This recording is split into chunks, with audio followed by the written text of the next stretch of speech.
Hi, welcome back to my new vlog. ಎಲ್ಲರೂ ಹೇಗಿದ್ದೀರಾ? I hope ಎಲ್ಲರೂ ಚೆನ್ನಾಗಿದ್ದೀರಾ ಅಂತ. ಇವತ್ತು ವಿಡಿಯೋ ಏನಪ್ಪ ಅಂತ ಅಂದರೆ, ಆ್ಯಕ್ಚುಲಿ ನಿನ್ನೆ ನನ್ನ ಬರ್ತ್ಡೇ ಇದ್ದಿದ್ದು, ಬಟ್ ನಿನ್ನೆ ನನಗೆ ಎಕ್ಸಾಮ್ ಇತ್ತು ಅಂತ ಹೇಳ್ಬಿಟ್ಟು ಸೆಲೆಬ್ರೇಷನ್ ಮಾಡಿರಲಿಲ್ಲ. ಇವತ್ತು ಸೆಲೆಬ್ರೇಷನ್ ಮಾಡ್ತಾ ಇದ್ದಾರೆ. ಆ್ಯಂಡ್ ವಿಡಿಯೋ ಹೇಗಿರುತ್ತೆ ಅಂತ ಪೂರ್ತಿ ವಿಡಿಯೋ ನೋಡಿ. ಆ್ಯಂಡ್ ಇಷ್ಟ ಆಗಿದ್ರೆ ಲೈಕ್ ಮಾಡಿ. ಇನ್ನೂ ಯಾರು ನನ್ನ ಚಾನಲ್ನ ಸಬ್ಸ್ಕ್ರೈಬ್ ಮಾಡಿಲ್ಲ, ಪ್ಲೀಸ್ ಸಬ್ಸ್ಕ್ರೈಬ್ ಮಾಡ್ಕೊಳ್ಳಿ. ಪ್ರತಿ ಸಲ ಬರ್ತಡೇ ದಿನವೂ ಇದೇ ಗೋಳು, ಯಾಕಂದರೆ ಈ ವರ್ಷ ಕರೆಂಟೇ ಇಲ್ಲ ನನ್ನ ಬರ್ತ್ಡೇ ದಿನ. ಇವತ್ತು ಕರೆಂಟ್ ಬೇರೆ ಇಲ್ಲ. ಹೆಂಗೆ ಅಡುಗೆ ಮಾಡ್ತಾ ಇದ್ದಾರೆ ಅಂತ ಅಂದರೆ, ಸಂಜೆ ಆಗುತ್ತಂತೆ ಕರೆಂಟ್ ಬರೋದು, 6:30-7 ಗಂಟೆ ಆಗುತ್ತೆ ಅಂತ ಹೇಳ್ತಿದ್ದಾರೆ. ಇವರು ನಮ್ಮ ಆಂಟಿ. Hi aunty. ಹಾಯ್. ಏನು ಮಾಡ್ತಿದ್ದೀರಾ? ಟೊಮೆಟೊ ಹಚ್ಚುತ್ತಾ ಇದ್ದೀವಿ. ಹೌದಾ? ಕರೆಂಟ್ ಇಲ್ಲದೆ ಎಷ್ಟು ಕಷ್ಟಪಡ್ತಾ ಇದ್ದೀವಿ ಬಿರಿಯಾನಿ ಮಾಡೋಕ್ಕೆ ಅಂತ ಅಂದರೆ, ನಮ್ಮ ಆಂಟಿ ಬಿರಿಯಾನಿ ಸಕ್ಕತ್ತಾಗಿ ಮಾಡ್ತಾರೆ, ಅದಕ್ಕೆ ಅವ್ರ ಹತ್ರನೇ ಮಾಡಿಸ್ಕೊತಿದ್ದೀನಿ.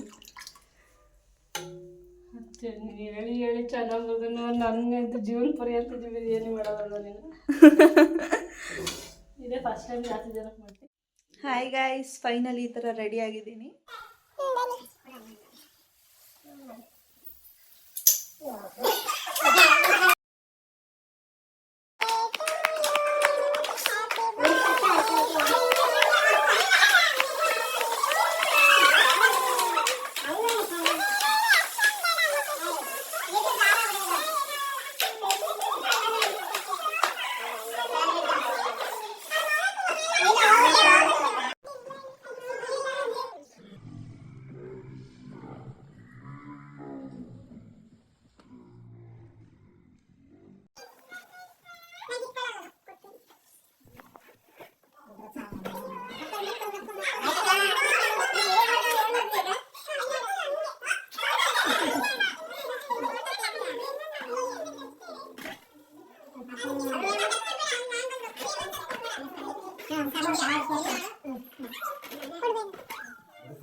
ಸೆಲೆಬ್ರೇಷನ್ ಎಲ್ಲ ಮುಗೀತು. ಇವಾಗ ಎಲ್ಲರೂ ಊಟ ಮಾಡ್ತಾ ಇದ್ದಾರೆ.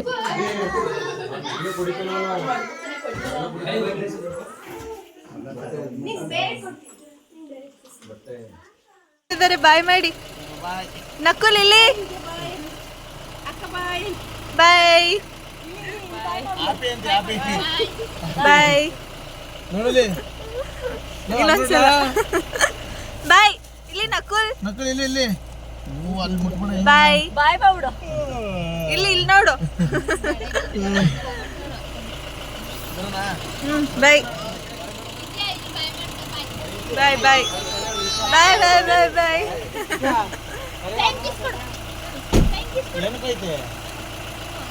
ಹಾಕಿಡೋರ್. ಎಲ್ಲರೂ ಫಂಕ್ಷನ್ ಮುಗಿಸ್ಕೊಂಡು ಹೊರಟ್ರು. ಒಂದು ಕಡೆ ಬೇಜಾರಾಯಿತು ಯಾರೂ ಉಳ್ಕೊಳ್ಳಿಲ್ಲ ಅಂತ, ಆ್ಯಂಡ್ ಇನ್ನೊಂದು ಕಡೆ ಖುಷಿನೂ ಆಯಿತು. ಯಾಕಂತ ಅಂದರೆ ಎಲ್ಲರೂ ಕರೆದ ತಕ್ಷಣ ಬಂದಿದ್ದಾರೆ, ಬಂದು ಎಲ್ಲ ಸೆಲೆಬ್ರೇಷನ್ ಮಾಡಿ ಹೋದ್ರಲ್ಲ ಅಂತ. ಸೆಲೆಬ್ರೇಷನ್ ಎಲ್ಲ ಮುಗಿದು ಊಟ ಮಾಡ್ಕೊಂಡು ಹೋಗೋ ಅಷ್ಟರಲ್ಲೇ 11 ಗಂಟೆ 11:30 ಆಯ್ತು ಅನಿಸುತ್ತೆ. ನಾವೆಲ್ಲ ಕೂತ್ಕೊಂಡು ಹೋದ್ಮೇಲೆ ಊನೋ ಕಾರ್ಡ್ಸು ಮತ್ತು ಬಿಸ್ನೆಸ್ ಆಡ್ತಾಯಿದ್ವಿ ನೈಟ್ 1 ಗಂಟೆವರೆಗೂ. ಅದು ಚೆನ್ನಾಗಿತ್ತು, ಏನೋ ಒಂಥರ ಡೇ ಫುಲ್ ಹ್ಯಾಪಿ ಆಗಿತ್ತು. ಸೊ ಗೈಸ್, ಇದಿಷ್ಟು ಇವತ್ತಿನ ನನ್ನ ನ್ಯೂ ವ್ಲಾಗ್. ಹೇಗಿದೆ ಅಂತ ಹೇಳಿ, ಆ್ಯಂಡ್ ವಿಡಿಯೋ ಇಷ್ಟ ಆಗಿದ್ರೆ ಪ್ಲೀಸ್ ಲೈಕ್ ಮಾಡಿ, ಆ್ಯಂಡ್ ಹೀಗೆ ಸಪೋರ್ಟ್ ಮಾಡ್ತಾ ಇರಿ. Okay, good night, take care, bye bye. Thank you for watching.